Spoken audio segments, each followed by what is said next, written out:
day, grade 11s.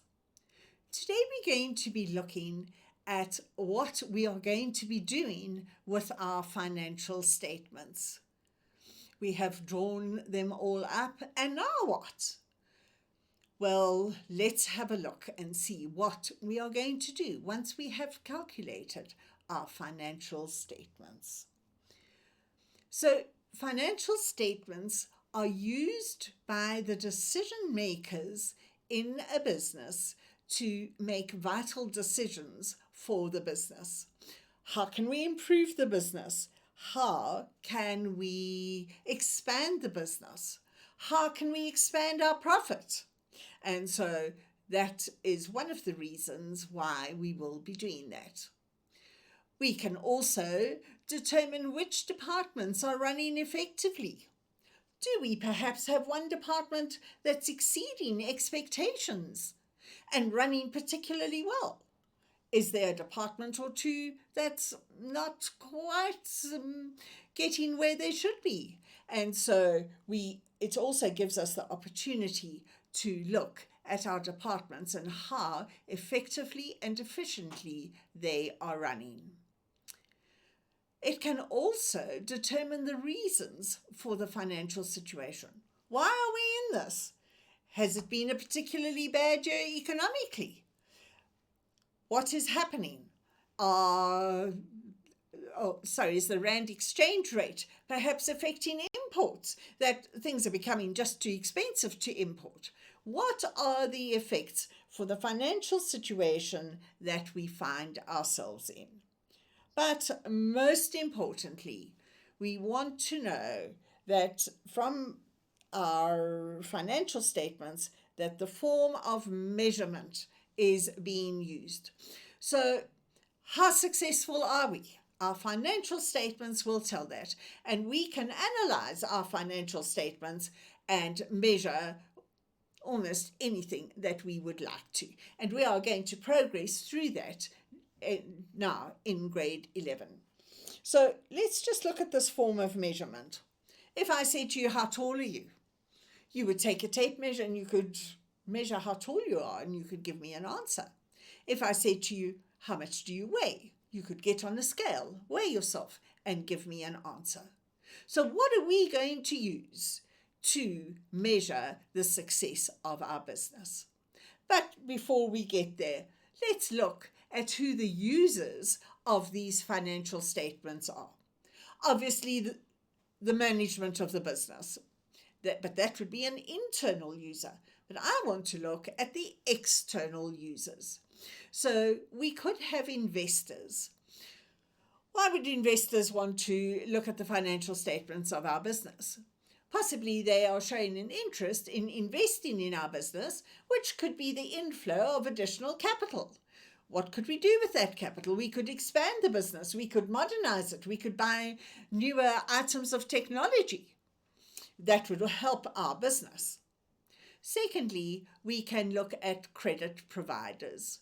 So if we've been purchasing items mainly for cash and we are making a management decision that we will be purchasing more items on credit, our future creditors would want to examine how stable our business is before they extend credit to us.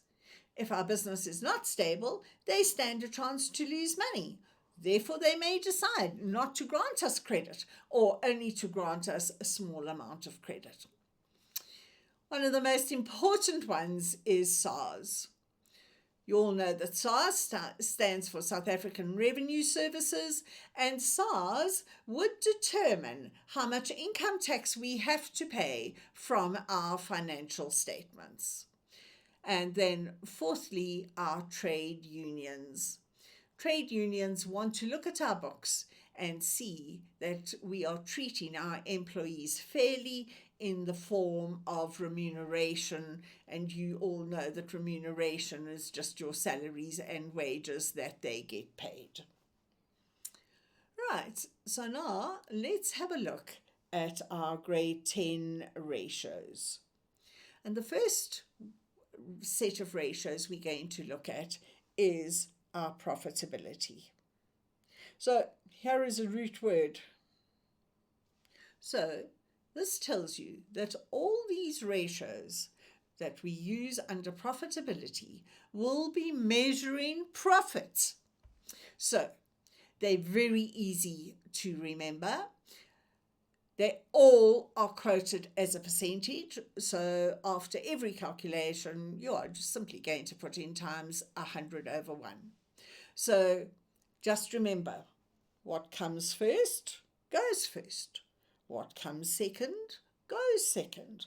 So if I were to look at this, I would have my gross profit divided by my sales, and I want it as a percentage, so I would go times 100/1. As simple as that. Remember, quote it in percentage. Gross profit on cost of sales would be, again, what comes first? Gross profit. What comes second? Cost of sales. We want it as a percentage, so times 100/1. And likewise with net profit on sales or operating expenses on sales. So you will very, very rarely be asked to comment on these. They simply want to see if you can do the calculation, and they very often don't say percentage. So please remember that any of the profitability ratios must be quoted as a percentage. Next, I'm going to look at liquidity. Now, you may be asking, what is liquidity? Liquidity simply means, do I have enough current assets to cover or to pay my current liabilities? Please, you must quote the words current, either assets or current liabilities. If you don't, it actually refers to the ratio solvency, which is what we will be dealing with at a later stage. So just to refresh our memories, what are our current assets? There are inventories, trade and other receivables, and cash equivalents. What are my current liabilities? Trade and other payables, bank overdraft, and short-term loans. So what they may do is list the inventories. So under inventories, for example, they could say trading stock and consumable stores on hand. And you would have to know that that forms inventories. Then you'd have to look at your trade and other receivables. So my net trade debtors, my prepaid expenses, my accrued income. So they may give you the amount, or they may give it to you individually, and you then have to add up to find the total of your current assets or your current liabilities. So let's look at the first liquidity ratio, and it's known as current ratio. So the current ratio is quite a simple ratio. It's simply my current assets, which, if I go back, are my inventories, trade and other receivables, and cash equivalents, as opposed to my current liabilities. And if we go back to current liabilities, it is my trade and other payables, my bank overdraft, plus my short-term loans. And so I am comparing how many current assets I have to each current liability. So when I calculate the ratio, current liabilities will always be 1. So how many current assets do I have as opposed to my current liabilities? So let's just say, for example, the answer is 2,1 current assets to 1 current liability. That simply means I've got 2.1 current assets in value as opposed to 1 current liability that I need to pay. So whatever is beyond the colon, which are those 2 little dots, will always be 1. And then I will have a look at the ratio of the current assets, because hopefully we want to have more current assets than we have current liabilities. Otherwise, our business could be in a bit of a cash flow problem. Next, we're going to look at our acid test ratio. So acid test ratio simply means I'm taking my current assets, but I am removing my inventory so that I can still continue to trade.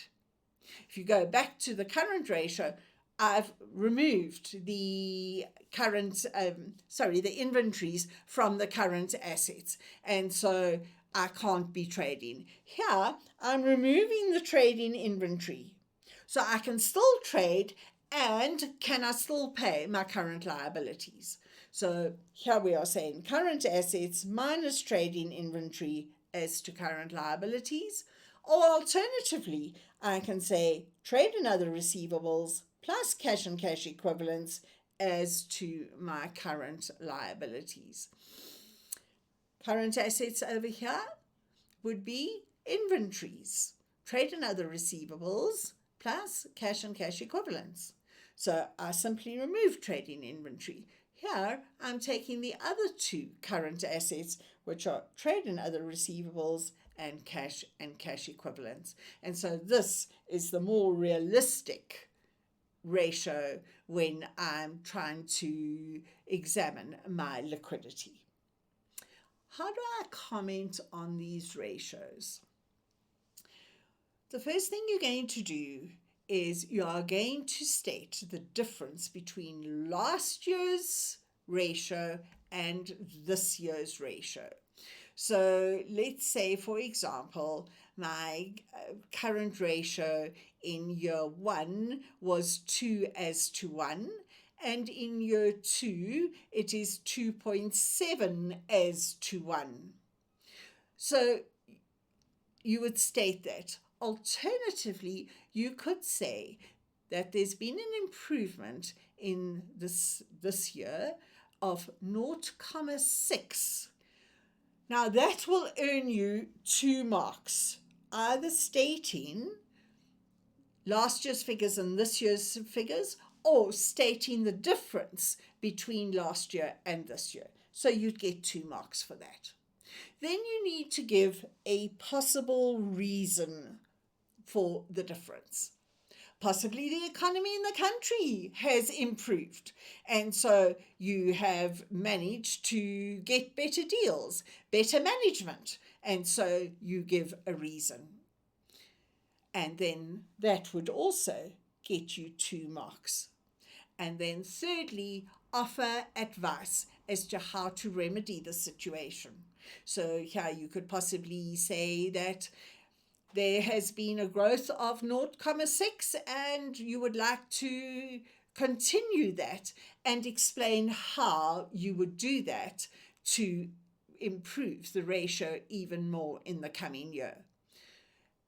If the ratio has dropped, then again, you could possibly be making some suggestions as to how the business could improve the ratio that has been examined, be it current ratio or acid test ratio. And so here again, there are 2 marks. So there are usually 6 marks just for commenting. Please learn. State the difference between last year and this year, or state last year's figures and this year's figures. It doesn't matter, but do point 1. Give a possible reason why there is a difference. And thirdly, offer some advice as to how the situation can be improved. Homework time again. Please have a look at the prescribed exercises, do them, and be totally familiar with them. Study these ratios. Again, these ratios will be done in grade 10, 11, and 12. See you next time, and we'll take ratios one step further.